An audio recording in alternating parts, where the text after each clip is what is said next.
My name is Dr. Narendra Kumar Tota. I'm a medical oncologist, hemato-oncologist and bone marrow transplant specialist. Today, I'm going to talk about sickle cell anemia and how it presents, what are the treatment options available presently. So, what does a sickle cell anemia means? In a simple layman language, the regular RBC cells appear as circular or disc shaped. So, because of the genetic changes happening in the RBC cells, the shape of the red blood cell change into a sickle. In Telugu language, we call as Kodavali. So this sickle shape, what happens? The normal regular cells can flow in the blood circulation freely, but when the shape of the RBC changes to sickle shape, the free flow of the blood in the blood vessels will not happen. So this causes the obstruction of the blood vessels, and that causes the damage to the part of the body where they get obstructed. Suppose if the blood gets obstructed in the lungs, then the patient may have a circulation problem in the lungs, which can cause in the breathlessness, and there will be injury to the blood vessels and lung. So that can lead to emergencies like acute lung failure, where the patient cannot breathe and it can become a medical emergency and patient can have a serious life-threatening problems. So suppose if the same blood blockage occurs in the brain, then the patient can have a stroke. If the same happens in the heart blood vessels, it can cause a heart failure. And if it happens in the liver, spleen, those organs get damaged.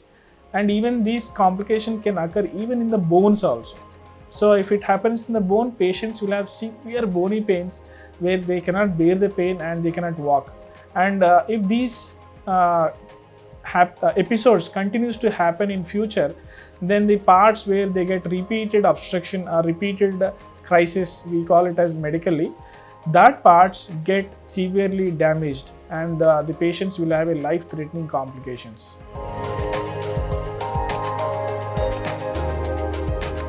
So sickle cell anemia patients present to a physician, especially in the form of pains, and sometimes they can have a shortness of breath. The shortness of breath happens because the deformed, that is the irregular shape of the RBC, that is they have a sickle cell shape, that will cause in the hemolysis of the red blood cells. Hemolysis means breakage of the abnormal red blood cells. So this results in the anemia, because whenever the RBC cells break up, that results in the drop in hemoglobin, and the drop in hemoglobin is called as anemia. So when the hemoglobin drops, the patients feel breathlessness. So this is one component of presentation. The other common presentation is wherever the RBC cells block the circulation, that is in the previous symptomatology I said, suppose if they block the brain, they may have a stroke. If they block a lung, they can have a breathlessness. And if they block a liver, they can have a pain in the abdomen. Suppose if they block circulation in the spleen, they can have abdominal pain. So wherever the blood circulation gets blocked, that part become painful, and as the hemoglobin drops down, they can have a breathlessness. And sometimes the patients can have a deep jaundice because of the massive hemolysis, that is rapid breakage of RBC cells in a greater quantity results in a jaundice. And sometimes when it affects the liver itself, then the liver failure can happen, and deep jaundice along with the acute liver failure can sometimes happen. So all the symptoms which I said, these are all called as a sickle cell crisis, and these are all medical emergencies sometimes.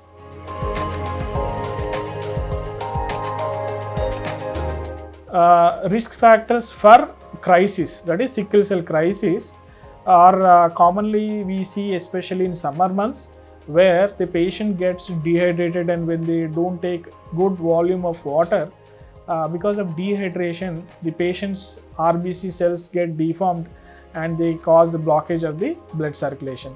Even in winter months, because the patients pass a lot of urine because of the cold environment, at that time also patients, if they don't take sufficient volume of water, patients tend to get a sickle cell crisis. And the same situation, suppose if they don't take rest, if they don't have a sleep, stresses in the body, or suppose a patient get fevers because of different reasons, if it is a viral illness or a bacterial infections, all these stresses on the body can cause again sickle cell crisis. So these are the risk factors, especially where patients has to be very careful when they have a diagnosis of sickle cell anemia.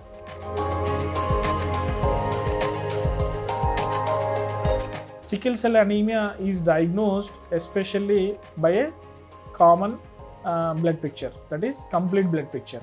So these patients initially, according to the age group, they may present to a pediatrician or a physician, and these presentation to the physician or pediatrician happens generally because of the jaundice or breathlessness or because of pains. That itself a clinical clue to the treating doctor.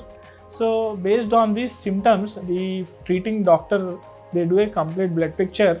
Most of the time this itself gives a clue to the treating doctor. Sometimes in a mild variety of sickle cell disease, that we call it as sickle cell trait. So in that situation, the complete blood picture may not help in diagnosis of a sickle cell trait.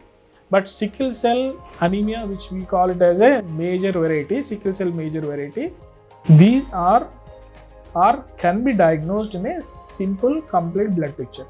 Suppose if they have a clinical suspicion but CBP is not showing the RBCs as sickle shape variety, these patients are advised for HPLC. We call it as high pressure liquid chromatography. So HB electrophoresis in a general word usage. So this test will pick up almost 90% of the sickle cell anemias. Rare varieties of different combinations can be mixed up in a regular HPLC, which can be picked up by genetic analysis if you have a strong clinical suspicion. So to diagnose a sickle cell anemia, clinical suspicion, patient symptomatology, HB electrophoresis and genetic evaluation will help in picking up almost 99% of sickle cell anemias.